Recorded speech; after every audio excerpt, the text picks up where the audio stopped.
सशक्त अभियान, माविम महिला आर्थिक विकास महामंडळ आणि माविमचे अधिकारी ते म्हणजे माननीय सुमेध तायडे सर, त्याचबरोबर व्यासपीठावर आवर्जून उपस्थित असलेल्या सौ रोहिणी सुमेध तायडे मॅडम, अपार मॅडम, याचबरोबर आपण सर्व बचत गटातून जमलेल्या सर्व महिलांना अनेक उपक्रमांमधला आजचा हा नवीन उपक्रम तो म्हणजे पाककृती, अर्थात महिलांना आवर्जून आणि कळकळून सर्वप्रथम सांगेल, तुम्ही छान आणि उत्तमच बनवता, यात काही प्रश्नच नाही, या स्पर्धा असल्याचाही प्रश्न नाही, फक्त विनंती एवढं आहे की बनवलेला स्वतः पहिले खात जा, सकाळचं संध्याकाळी खातो, आज संध्याकाळचं उद्या सकाळी खातो असं कृपया करून करू नका. स्वतःच्या आरोग्याची काळजी स्वतः घ्या. अख्ख्या कुटुंबासाठी स्वयंपाक घाम काढून आणि जीव तोडून बनवता, नक्कीच बनवा, पण तो स्वयंपाक बनवल्यानंतर स्वतःही खात जा. काय होतं माहिती आहे का, आपण खूप सुंदर सगळं काही बनवतो आणि ही खरोखर वस्तुस्थिती प्रॅक्टिकल गोष्ट आहे. तुमच्या प्रत्येकाच्या जीवनातली ही गोष्ट आहे की तुम्ही घरात सगळ्यात उशिरा जेवण करता, घरातलं सगळ्यांचं जेवण आधी होतं आणि मग तुम्ही जेवण करता. तर असं करू नका. स्वतःच्या आहाराची, स्वतःच्या तब्येतीची काळजी स्वतःच घ्या.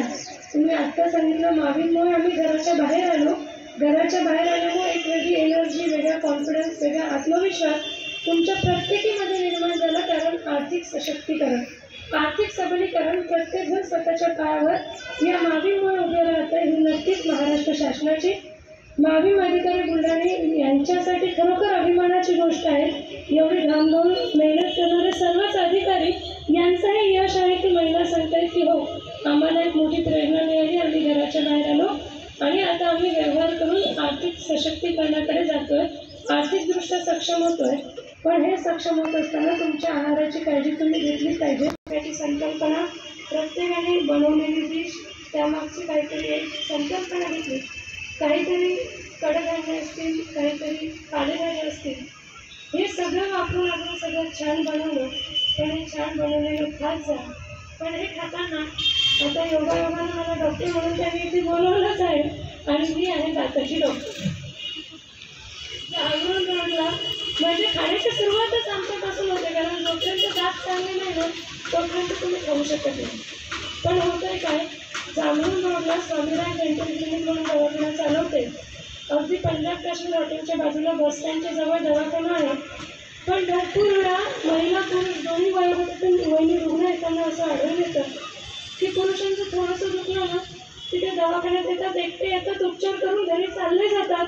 पण महिलांचा दात दुखून घरचं कोणीतरी सोबत येईल, मला दवाखान्यात येईल, मग मी दवाखान्यात जाईल आणि मग मी उपचार घेईल, इथपर्यंत ही प्रोसेस होईपर्यंत तो दात प्रचंड किडलेला असतो.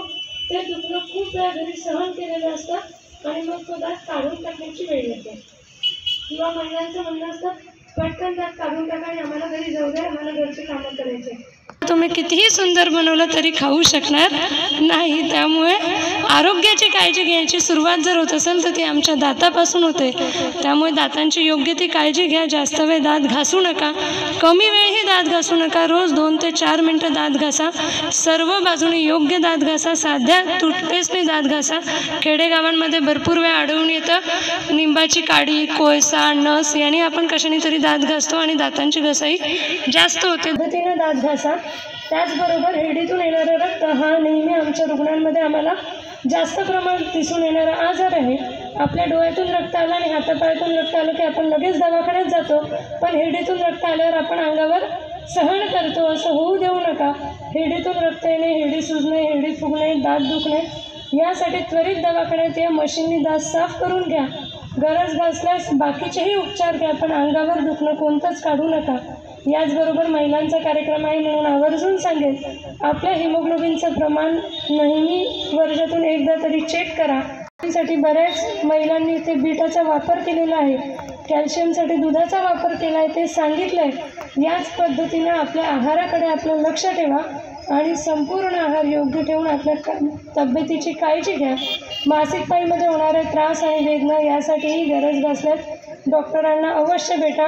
इथे बसलेल्या नाही, पण मला वाटते माझ्या एवढ्या मुली किंवा माझ्यापेक्षा लहान लहान मुली तुम्हा सर्वांनाच घरी असतील, पुतण्या भाच्या असतील, त्यांचीही तब्येतीची, वयात येणाऱ्या मुलींच्या तब्येतीची रक्ताची आणि हिमोग्लोबिनची आवर्जून काळजी घ्या, त्यांच्या आहाराकडे आवर्जून लक्ष द्या, एवढंच सांगेल आणि मावीमचे मनपूर्वक धन्यवाद मानेल. धन्यवाद.